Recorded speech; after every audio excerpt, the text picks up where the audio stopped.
दोस्तों, स्वागत है आप लोगों का दूसरी वीडियो में। हम लोग कवर करने वाले हैं साइंस के most important questions.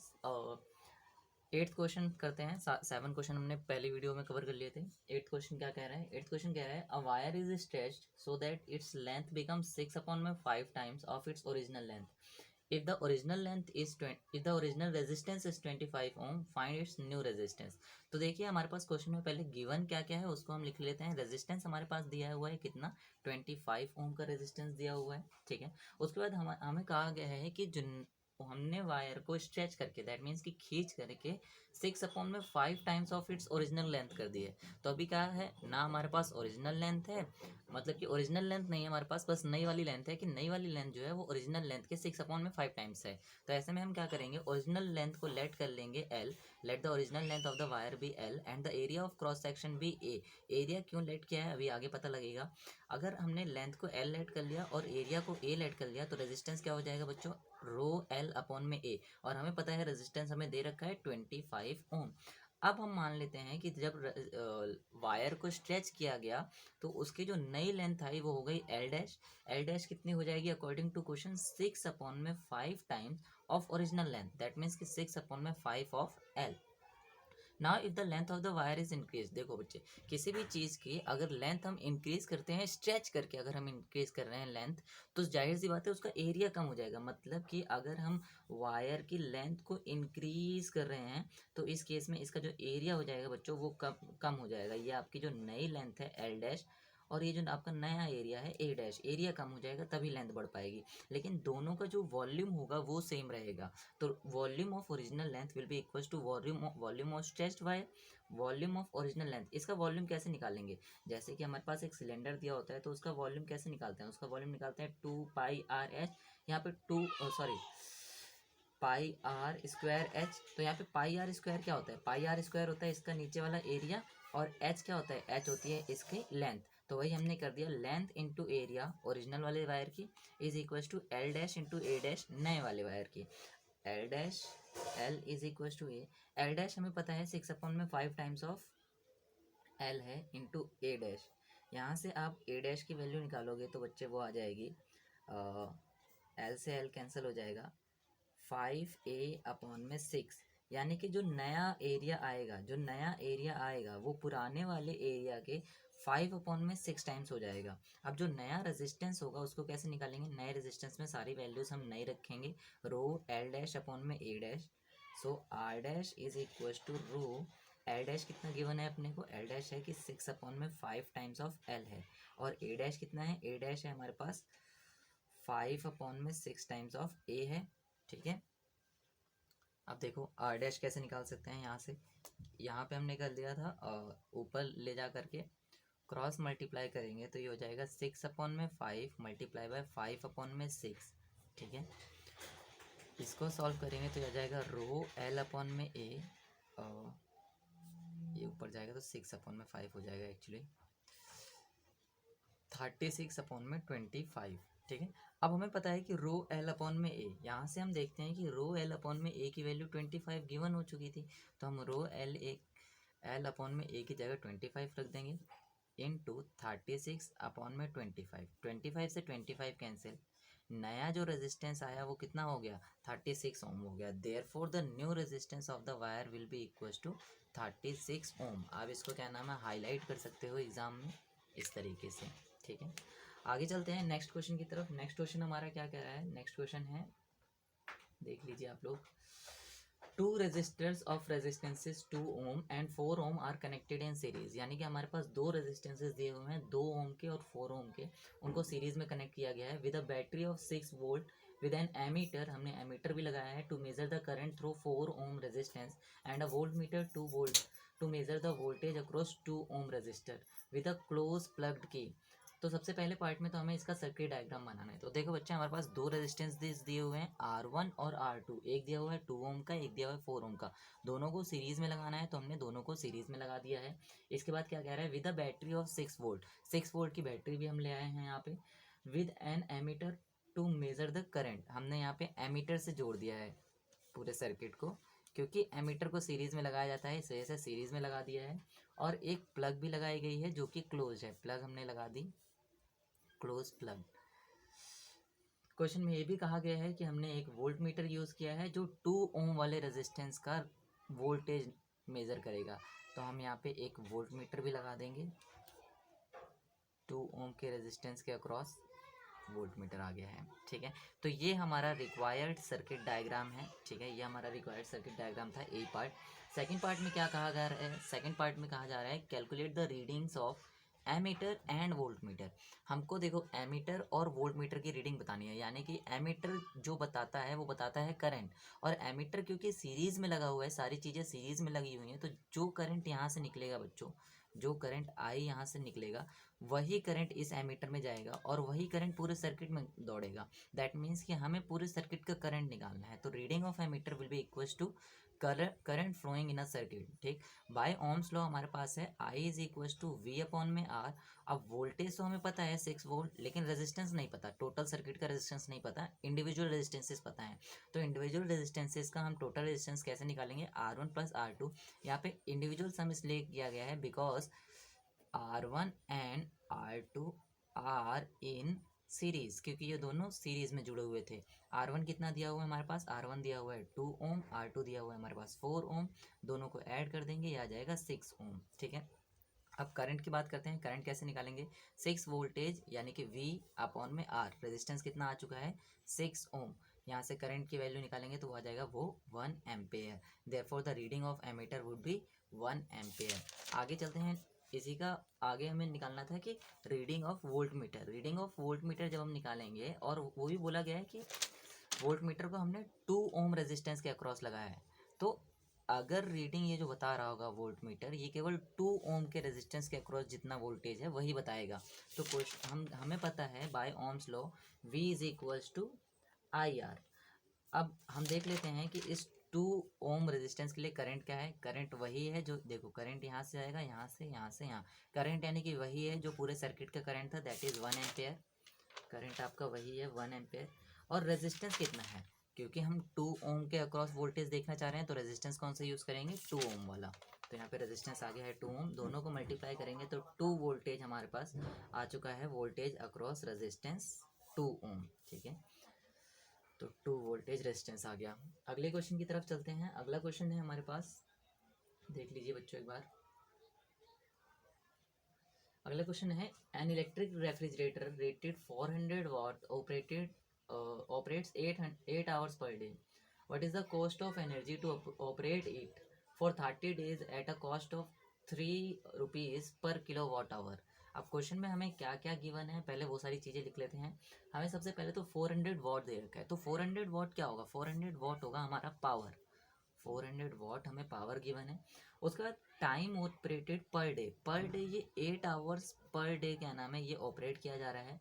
Number of days, total number of days जो ऑपरेट हो रहा है वो हो रहा है 30 डेज, और जो प्राइस है वो है 3 रुपीज़ पर किलो वॉट आवर। अब याद रखना, यहाँ पे हमें जो प्राइस दे रखा है एनर्जी का, प्राइस दे रखा है जो एनर्जी का, वो दे रखा है किलो वॉट आवर के रूप में, यानी कि 1 किलो वॉट आवर के आपको 3 रुपये लग रहे हैं। यानी कि जो हमें एनर्जी निकालनी होगी, जितना भी उसने एनर्जी कंज्यूम किया है इस 30 दिन के अंदर, पहले हमें वो निकालना पड़ेगा, फिर उसको इस 3 रुपये से मल्टीप्लाई कर देंगे तो हमें पता लग जाएगा कि टोटल कॉस्ट कितनी आएगी।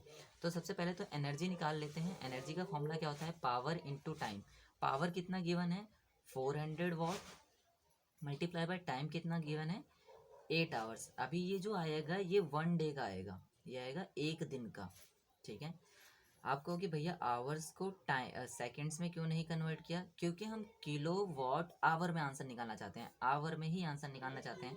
तो ये आ जाएगा 8 4 32 3200 वाट आवर। अब हमें पता है 1 watt is equal to 10⁻³ kilowatt, तो इसको हम 1000 से डिवाइड कर देंगे तो ये आ जाएगा 3.2 किलो वाट आवर। यानी कि जो एनर्जी कंजम्पशन है एक दिन का वो है 3.2 किलो वाट आवर। एक दिन का एनर्जी कंजम्पशन हमारे पास आ चुका है कितना? 3.2। प्राइस हमें पता है कितना है? 3 है। और डेज, क्योंकि 30 दिन चलाया जा रहा है इसको, तो डेज से मल्टीप्लाई कर दूंगा, यह आ जाएगा आपका 3 3 9, 9 2 18, 8 कैरी 1, और 9 3 27, 128, 288 रुपीज़ आ जाएगा। यानी कि पूरा जो कॉस्ट आने वाला है 30 दिन का वो आएगा 288 रुपीज़। ठीक है, आगे चलते हैं नेक्स्ट क्वेश्चन की तरफ। हाँ, तो नेक्स्ट क्वेश्चन क्या कह रहा है, नेक्स्ट क्वेश्चन कह रहा है compare the power used in 2 ohm resistance in each of the following circuits. दो सर्किट्स हमारे पास गिवन है। पहला केस क्या है, फर्स्ट केस है a 6 volt battery is in series with 1 ohm and 2 ohm resistor.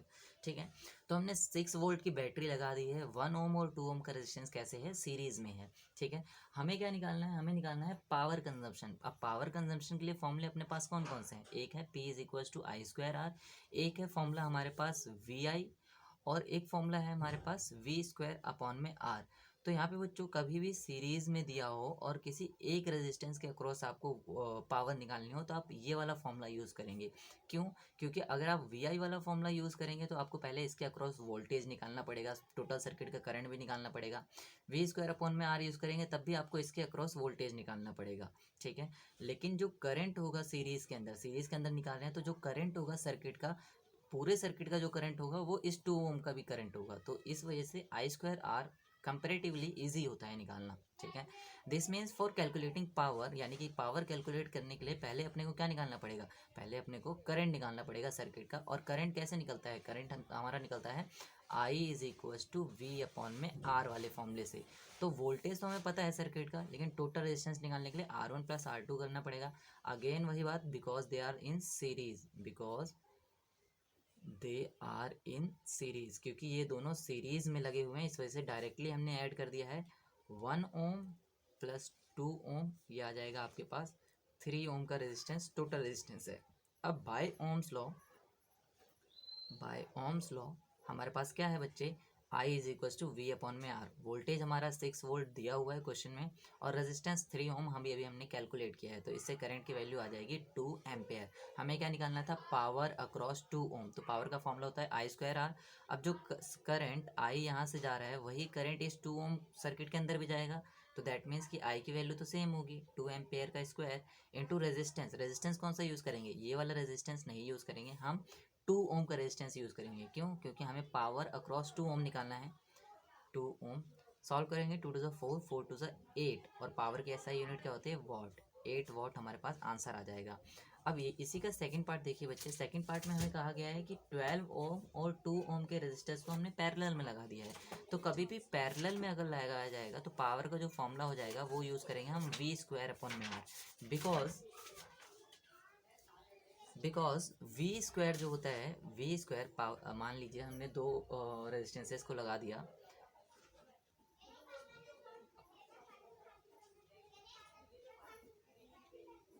Parallel में। अब दो रेजिस्टेंसेस को पैरेलल में लगा दिया है 12 ओम और 2 ओम के, तो जो वोल्टेज होगा इसका और इसका जो वोल्टेज होगा इसके वोल्टेज के बराबर होगा, क्योंकि बच्चे जो पैरेलल में वोल्टेज सेम रहता है। तो दैट मीन्स कि अगर हमें निकालना है 2 ओम, इसका वोल्टेज कितना होगा 4 वोल्ट, और रेजिस्टेंस तो हमें पता है, तो डायरेक्ट आंसर आ जाएगा इसका 4 4 द 16 अपॉन में 4, that is 4 what. Second part का आंसर 4 वॉट आ जाएगा। तो एक बात याद रखने वाली यहाँ पे ये है कि अगर सीरीज़ में कभी भी होंगे रेजिस्टेंसेस तो हम ये वाला फॉर्मूला यूज़ करेंगे, वहीं अगर पैरेलल में होंगे रेजिस्टेंसेस तो हम ये वाला फॉर्मूला यूज़ करेंगे पावर निकालने के लिए। ठीक है, चलते हैं अगले क्वेश्चन की तरफ। अगला क्वेश्चन देख लीजिए एक बार आप।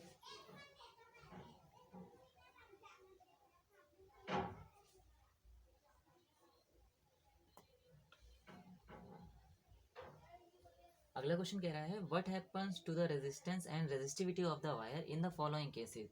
केस दे रखा है हमारे पास कि रेजिस्टेंस और रेजिस्टिविटी का क्या होगा अगर हम वायर को सबसे फर्स्ट पार्ट में दो इक्वल हिस्सों में कट कर देते हैं। सेकंड पार्ट में कह रहा है कि उसको स्ट्रेच करके डबल ऑफ इट्स लेंथ कर दिया जाता है। तो सबसे पहले देखो बच्चे, हमारे पास वायर था, वायर को हमने कट किया है। जब वायर को हम कट करेंगे तो दैट मीन्स कि उसके एरिया में कोई फ़र्क नहीं आने वाला, हम डायरेक्ट कट कर देने वाले हैं। तो इस केस में एरिया हमारा कांस्टेंट रहेगा, रेजिस्टिविटी तो कांस्टेंट रहती ही है क्योंकि दोनों सेम मटेरियल के ही रहेंगे।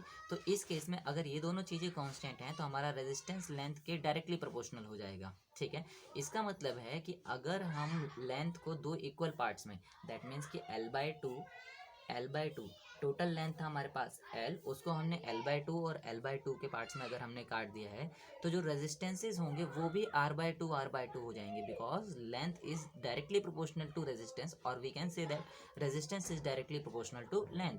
ठीक है, सेकंड पार्ट में क्या कहा गया है, सेकंड पार्ट में कहा गया है कि वायर को स्ट्रेच कर दिया गया। अब वायर को स्ट्रेच करने वाला क्वेश्चन हमने ये वाला किया था 8th क्वेश्चन, जी बिल्कुल सेम इसी तरीके से ये वाला क्वेश्चन भी हो जाएगा जिसमें वायर को स्ट्रेच किया जा रहा है। ठीक है, चलते हैं अगले क्वेश्चन की तरफ। अगला क्वेश्चन क्या कह रहा है, अगला क्वेश्चन कह रहा है 3 पार्ट्स हैं। पहले पार्ट्स में हमें डिफाइन करना है 1 वोल्ट को। तो देखिए बच्चों 1 वोल्ट क्या होता है। 1 वोल्ट को अगर हम समझने की कोशिश करें तो वोल्टेज डिफरेंस बिटवीन 2 पॉइंट्स है। ठीक है, 1 वोल्ट जो है वोल्टेज डिफरेंस है 2 पॉइंट्स का।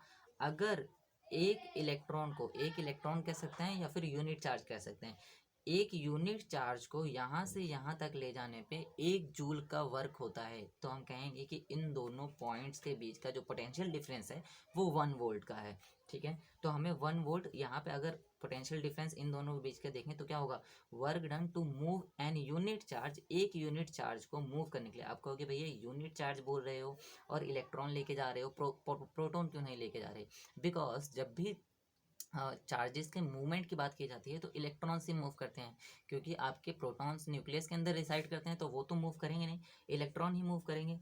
Therefore 1 volt is defined as the work done per unit charge from moving that charge